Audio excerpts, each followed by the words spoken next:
In this video, we're going to show you how to reset the oil life on your Dodge Charger. Now from the driver's seat here, the first thing we're going to do is we're going to come over to the start-stop button. And we're going to press it 2 times. This is going to bring up some details up here on the dash.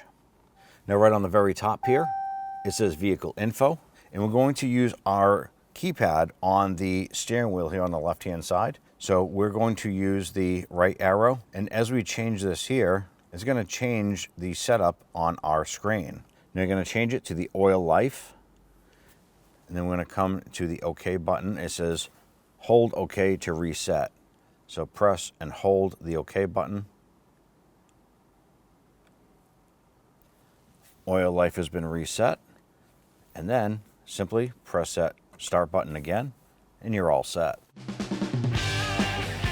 When only the best will do, demand TRQ. The only company that lets you view before you do. TRQ is committed to offering the highest quality aftermarket auto parts that are engineered for peace of mind. Thanks for using and viewing with TRQ.